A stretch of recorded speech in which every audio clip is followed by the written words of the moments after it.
Peace, everybody. Lance Smith, aka FREELANCE333.3, FREELANCE33 and a third, and this is What's the Motivation?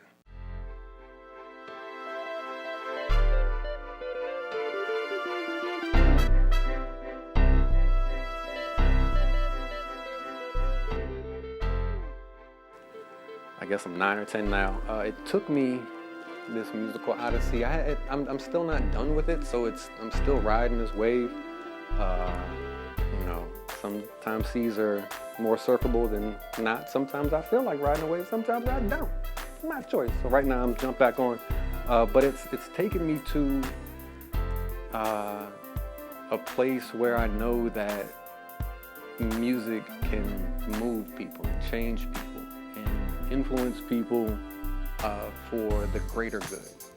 So it brought me here. Well, music didn't bring me here, but I ended up being here and then meeting Nate. So it took me and forming the Crooked Apostles and a bunch of stuff. So it took me, maybe we can say it posited me there, right? So it started right there. And Joey Hill, little Joey Hill, shout out to Joey Hill in high school. He was the first one who told me that I could rhyme. I'd never rhymed before in my life. So without Joe, without Nate, the musical circus would have never started. This journey that I'm on would have never started. So it's taken me to a lot of places, to the stage here in DC, a few spots up along the East Coast. It's also taken me and enabled me to be the speaker I am, I guess, in other places. So like to bars, and not just being at bars, but running restaurants, and able to know the people that I bring into these restaurants from making music and from just being a musician. When you're a musician and you're running a restaurant, you understand how everything works, but as a musician, you know how important it is to get paid. Like, you know what it is, and yeah, like you just treating everybody good. So it's taken me a lot of places, and it's not done. Surfing, did rapping or beats baking come first? Well, I mean, rhyming. Again, this is a shout out to Joey Hill. It was like 94, 95. I always wrote poetry. I was always writing. And I would share poetry, and I was never afraid to share poetry when I was in high school or with just people. And sometimes they rhyme, sometimes they wouldn't. But Joey was like, yo, man. He was like, I know you can rhyme. And Joey could freestyle back then, you know what I'm saying? And I know you can rhyme, man. You can just freestyle. I was like, there's no way in the world that I can do that. So I've never done it before. He's like, you just gotta think about it. And I was like, I don't know.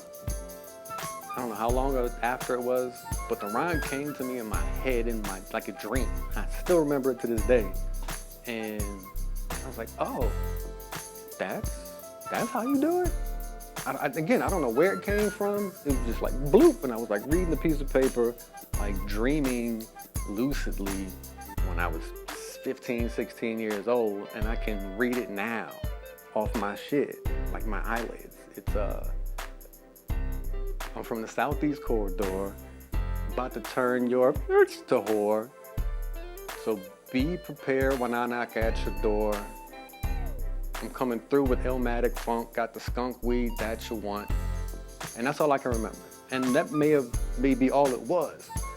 And then, so you couple that Joey with running into my brother Nate, and Nate already being versed in hip hop, and I'm versed in hip hop. Like, it raised us. I have a shirt that says that underneath this sweatshirt.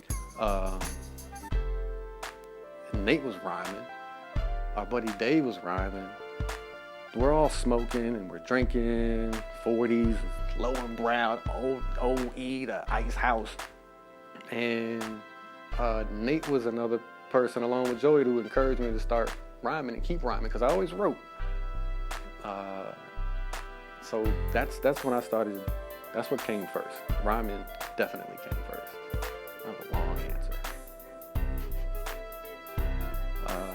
Yeah, production came after. Should I talk about that? How I got into production. Okay, so Nate and Joey and I were always rhyming, and Nate introduced us to this brother Chris. We call him Go-Go, and we call him Ringo. And Ringo was living with this tall, lanky Russian dude named Kevin. And he looked like the white version of Jesus. It was bugged out. He was all emaciated and everything. But this dude was one of the illest bassists ever. And he would jam with this dude named Eddie. What up, Eddie Watt? And we would go over there and Go-Go played the percussions, and we would just start freestyling with them. And then that freestyling was like, yo, let's make some songs. We had some hooks. And we formed a band, and we were practicing. And everybody would have input on that. The band was called the Crooked Apostles. And after we had evolved, we all, for the most part, were really musical all the time. All of us were all the way into it, but me having the background I had, I played the piano and I played the drums, and I could figure things out by ear, even if it was just on the bass, or I could write it on the piano and have the bass play it. So that was me not even knowing it, like producing a song. So the first joint I did was called Chronic Funk, and it was dope. It was fun. It was all about weed, different strands. It was dope. And that was the first song that I'd written everything for, like the bass, the drums, and the keys. I didn't write Nate's verse. Nate wrote his own verse. Shout out to Unseen back in the day. So that was live productions. And coming from that, years later, I was up in the studio in Gaithersburg with Elmo, Amar, Rest of Soul, Bobby, Oh So Fresh, J Moles, my man Jamar, Bubs, a bunch of Adon, and they were always like producing beats on the MP, and they would ask me to play keys or like put a bass line in or like add some synthesizer or something like that. I was like, man, y'all cheating with this old like sampling shit, man. Like, that's not where I come from, man. Like, you just take somebody else's joint and like yoinking it from them, but kind of, nah. But then, Jamar, Jay, was like, yo, just hit the pads one time. And I hit the pads and learned that it wasn't just like hitting one thing and making the song go, that this cat, Jay, was dope back then. Like, I owe a lot of what I know about production to J Moles. When I learned that you could separate, you could take whatever you wanted from the song and make it sound however you wanted it, Joe, that was it. That was it. So production came after that, and the production house out in Gaithersburg with all those cool cats that I still talk to this day. That's where that started. And yeah, the first joint, I can't even remember the name of the record. Excuse me, I burped.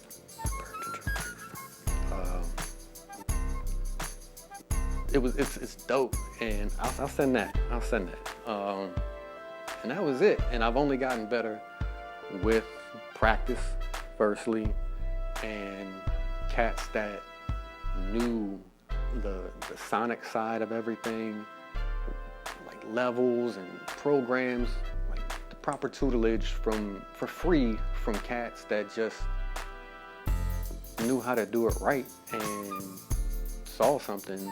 Maybe they didn't even see anything in me, but they let this Bama put in like sometimes 14-hour days at their studio, which was a house, and we'd all wake up and cook for each other and go here and there. But it was always about work, always about love, drinking, trees, party. that's where production happened on the MP. It was the big great joint. 3,000? I don't know. It was the same one that Dilla used, and then Jay got that MP 2000. No, the 2500. My bad. We started on the 2500, and that's why I always get the 2500. I have it to this day. Not the same one, but that Akai MPC 2500. That was it. That's what let me know everything could be different. And that's how production, not percussion. That's what I was gonna say. And that's how production came after rhyming. You put two and two together, and they just fit like a zipper. And just go together. Yeah.